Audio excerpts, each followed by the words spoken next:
पाकिस्तान आज से नहीं कई दिहाइयों से दहशतगर्दी के खिलाफ जंग में सफ़े अव्वल में खड़ा है। अमरीका को इंतहाई मतलूब दाइश का खतरनाक कमांडर शरीफुल्लाह की गिरफ्तारी भी पाकिस्तान की सिक्योरिटी फोर्सेस की मदद से अमल में आई तो अमरीकी सदर ट्रंप पाकिस्तान की तारीफ और इजहार तशक्कुर किए बगैर ना रह सके। मुस्तकबिल में इस शराकत दारी को कैसे देखते हैं, इसी पर बात करने के लिए हमारे साथ मौजूद हैं अमरीकी थिंक टैंक और डायरेक्टर जनूब एशियाई प्रोग्राम माइकल कुगलमैन। उनसे मजीद जानते हैं। So Michael Kugelman, director of the South Asia Institute, is with us. Michael, thank you very much for your time. Hope you're doing well.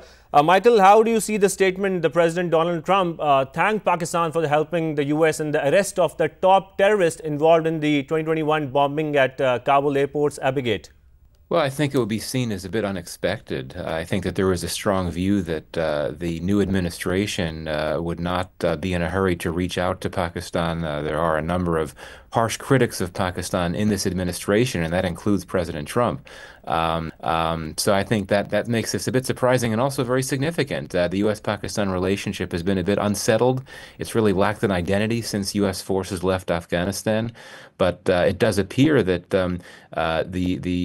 the Washington under Trump continues to view Pakistan as a sufficient and significant partner, willing to enlist Pakistan in a very sensitive and complex exercise to apprehend and extradite this what I describe as a big fish terrorist, someone that the U.S. really wanted to seek. So all in all, it's a very good thing for the U.S.-Pakistan relationship. I don't necessarily think this means that we're going to see the beginnings of a new U.S.-Pakistan counterterrorism alliance, but I do think that it can help stabilize the relationship at a moment when there's a lot of uncertainty around it.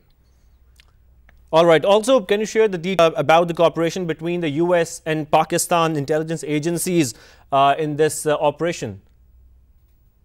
Well, I mean, what I know is what I think most of us know. That it appears that the second day after the Trump administration had taken office, that the head of the CIA here spoke with his counterpart in Pakistan about this issue, and then things happened from there. I don't know exactly when Sharifullah was arrested, but there was some very high-level engagement between the U.S. and Pakistani sides that included the CIA chief as well as the FBI chief and perhaps others working with counterparts in Pakistan, and that things happened from there. And the fact that this all happened very quickly, I think, is very significant as well.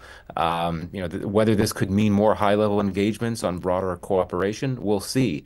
But I just see this as a pretty big success story for the U.S.-Pakistan relationship in a context where there have not really been such cases. Though I would argue that this may be a reminder that for all of the the mistrust and the misplaced interest and the misalignments on interest between the U.S. and Pakistan on security issues, they have cooperated. They do have shared concerns about a number of terror groups, including Islamic State Khorasan. In the immediate years after the 9/11 attacks, we saw the U.S. and Pakistan work closely to track down al-Qaeda terrorists. So I think this is a reminder that the security relationship can work. There are some shared interests, and I think that's also a good thing for the relationship now. Right. So you think it's pretty buff for Pakistan. What's your take on President Trump's statement of gratitude?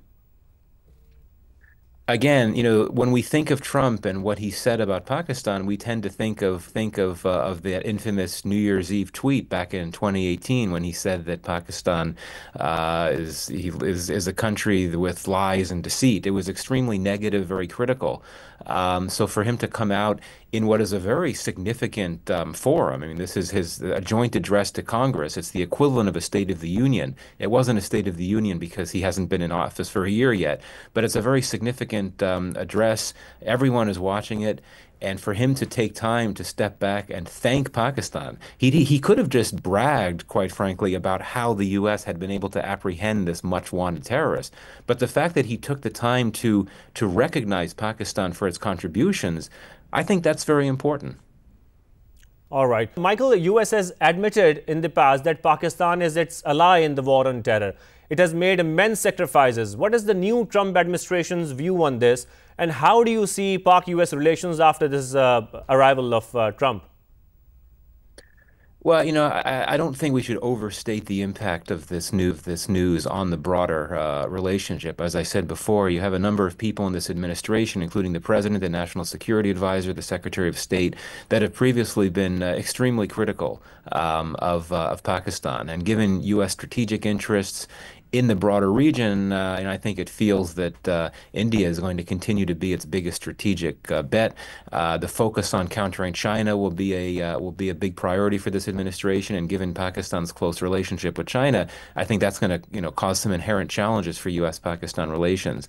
That said, it is very clear that the U.S. and Pakistan do both worry about terrorism threats emanating from Afghanistan, and that includes Islamic State Khorasan. And of course, Pakistan has its concerns about TTP.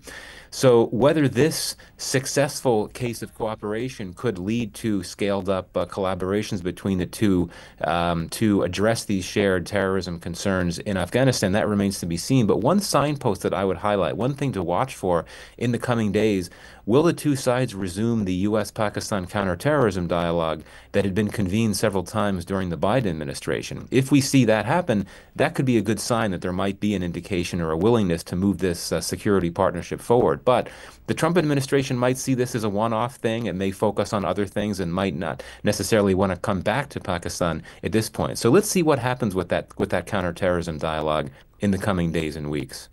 Or could be a good sign. Also, I would like to ask you, Pakistan is trying to make its place in the economic arena. Can US-Pakistan trade relations become stronger and more stable in the coming days, or is tension expected to increase? What do you think? I mean, as you know, the new administration's big goal when it comes to trade policy and economic policy is that there's a desire for other countries to buy America.